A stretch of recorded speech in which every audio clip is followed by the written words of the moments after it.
반갑습니다. 이현입니다. 네, 저녁 퇴근길에 한번 보시라고 저녁 시황 키게 되었습니다. 이더리움으로 분석을 하게 될 거고요. 우선 뉴스부터 보고 가도록 하겠습니다. 네, 오늘 아침 제가 오전 시황에서 이더리움 스테이킹이 엄청나게 많이 있었다라고 말씀드렸잖아요. 한 4천억 정도. 근데 지금 또 이런 뉴스가 나오네요. 번스타인 미경제 경착륙 시 이더리움 스테이킹 수요 증가 전망. 코인데스크에 따르면 월스트리트 투자은행 번스타인이 이 보고서를 통해 미국 경제가 경착륙할 경우 이더리움 스테이킹 수요는 늘어날 것이라고 전망했다. 보고서는 상하이 업그레이드 이후 이더리움 스테이킹 수요는 예상보다 더 많았다. 전체 이더리움 대비 스테이킹 물량은 약 15%로 공급 과잉 우려는 해소됐다. 또한 은행과 달리 이더리움은 예금자와 수익을 공유하면서도 통화 메커니즘을 약화시키지 않는다. 새로운 암호화폐 시장 사이클은 스테이킹 수익률과 관련이 있을 것이다. 금리 하락, 달러 약세 등 경착륙 신호가 나오면 이더리움 스테이킹은 매력적인 투자처가 될 것이다. 네, 오늘 제가 아침에 말씀드렸던 내용이랑 대충 비슷하죠. 계속 제가 달러에 대해서 이야기를 했었는데 달러 약세가 이루어지게 되면은 사람들은 달러를 더 이상 안전자산으로 여기지 않는다는 이야기고 또 새로운 안전자산을 찾아서 떠나겠죠. 이제 저는 그걸 말씀드리고 싶은 것이 스테이킹이다. 이제 스테이킹 수요가 늘어나는 것은 이제 안전하다고 사람들이 느끼기 때문에 약간 은행 예금처럼 예금을 예치하는 거랑 비슷한데요. 스테이킹 같은 경우는 이제 수익이 공유가 되면서 이제 통화 메커니즘이 약화가 되지 않기 때문에 두 마리 토끼를 잡을 수 있는 거죠.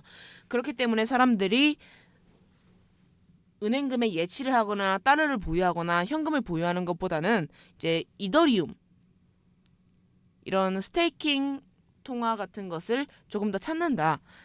이런 식으로 보시면 될 것 같고요. 달러가 약소가 지속돼 달러 약 달러 약세가 지속될수록 이더리움은 계속해서 사람들이 찾을 겁니다. 그럼 이 내용 바탕으로 해서 한번 차트 분석해 보도록 하겠습니다. 제가 아침 저녁으로 영상을 찍다 보니까 제가 말씀드렸던 거를 계속 바로바로 제가 검증을 하게 되는데요. 네, 제가 오늘 아침에 대칭 이론적으로 이런 식의 하락에서 대칭으로 똑같이 상승하는 패턴 이런 식으로 나올 수 있다라고 말씀을 드렸는데 네, 이렇게 이동평균선 위에서 지금 4시간 봉이라서 이동평균선이 안 나오고 있죠. 네.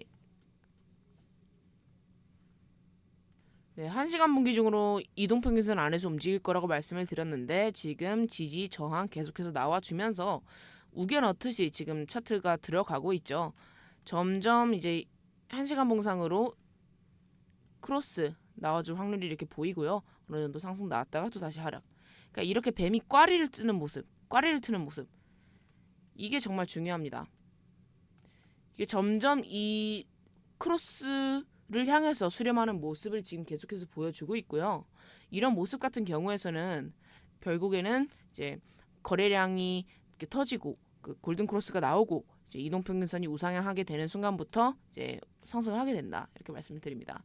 이제 주의해야 될 저항 같은 경우에서는요. 네, 이동평균선이 있겠는 다시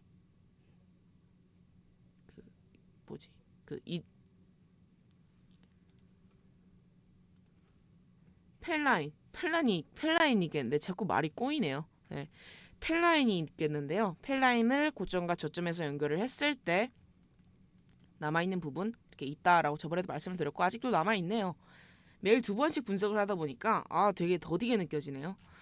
여튼 이런 식으로 진행이 될 것 같다라고 말씀을 드립니다. 그리고 이제 조금 더 전체적인 흐름 한번 살펴보도록 하겠습니다.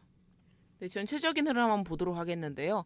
네, 이동평균선 크로스 나와줬고 여기서 힘 받는 모습 나와줬고요. 여기서 이렇게 상승이 나와줬고 또 다시 하락.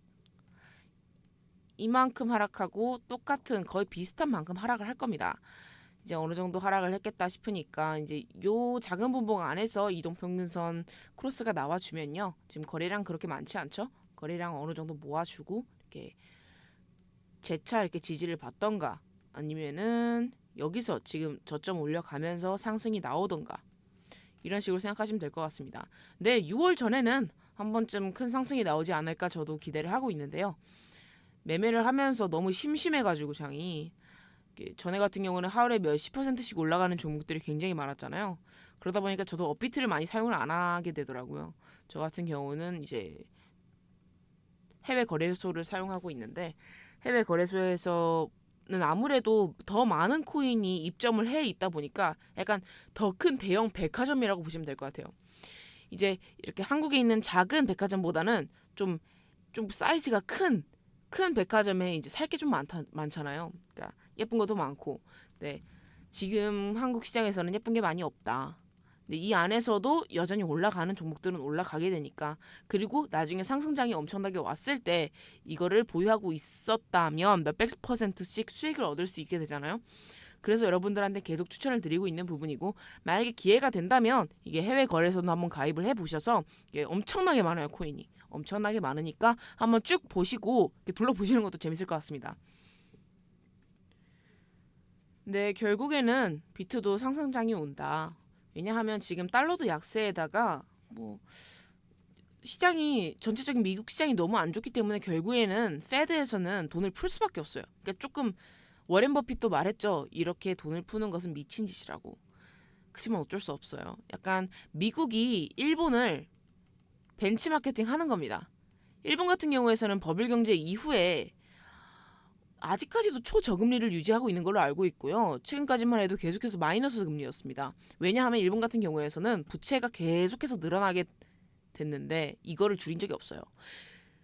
제가 그 2년 전까지만 해도 부채가 이경이라고 들었습니다. 일본이. 근데 지금 어느 정도인지 모르겠네요. 더 많이 올랐을 것 같은데, 일본이 이런 식으로 부채 한도를 계속 상향을 하면서 부채 계속 늘려가고, 근데 이게 가능한 이유가 N이 기축통화라서 그래요. N이 기축통화, 준 기축통화죠. 진짜 기축통화는 미국의 달러고요. 이게 N 같은 경우는 준 기축통화로서 자기들이 돈을 찍어냈는데도 그 가치가 유지가 되기 때문에 이걸 계속 찍어내도 현상 유지가 된다라는 거예요. 그래서 미국은 일본을 보고 이게 되는구나 해가지고 미국도 일본을 따라서 똑같이 하고 있는 거죠. 근데 한국은 그게 안 됩니다, 여러분. 한국 같은 경우는 미국을 따라갈 수밖에 없어요. 미국에서 인플레이션이 계속해서 발생을 하게 되겠죠. 돈을 계속해서 찍어내게 되니까, 계속해서 찍어내서 생겨나는 인플레이션은 한국이 수출을 받는 거예요. 인플레이션 수출입니다. 인플레이션이 수출이 되면 한국은 힘들고. 왜냐? 한국의 원화는 기축통화가 아닙니다, 여러분.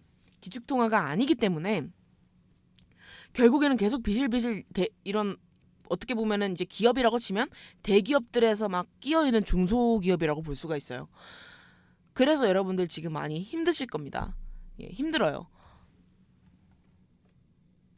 그래서 뭐 결국에 제가 말씀드리고 싶은 거는요. 이거 너무 오래 적어야 되나? 제가 말씀드리고 싶은 거는 결국에는 코인도 올라간다. 왜냐? 돈을 찍어내니까. 이게 솔직히 저도 이 미친 짓이 언제까지 지속될지는 모르겠어요.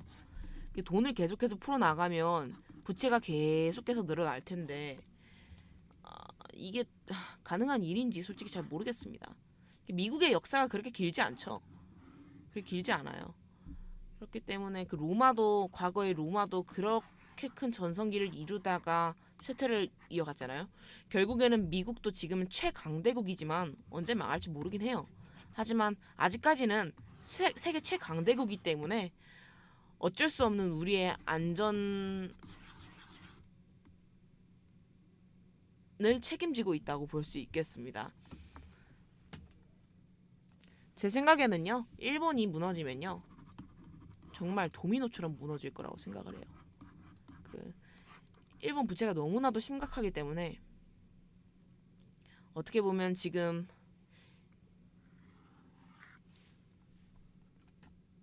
우리나라는 뭐 중국에도 끼어 있고 일본에도 끼어 있고 저 멀리 태평양 건너 미국에도 영향을 받고 있고, 그리고 또 위에 대북도 북한도 있고 하다 보니까 골머리가 썩는 거예요. 그러다 보니까 지금 나스닥 같은 경우는 최근에 하락했던 부분 거의 다 이렇게 회복을 했거든요. 애플 같은 경우도 전 최고점 부근으로 올라갔고, 뭐 예를 들어서 엔비디아 그런 기술주 같은 것들, SOXL이나 그러니까 그 관련된 반도체 관련된 그런 주식 같은 경우는 막 다 이렇게 회복을 했는데 한국 주식 같은 경우는 그게 어려워요, 여러분.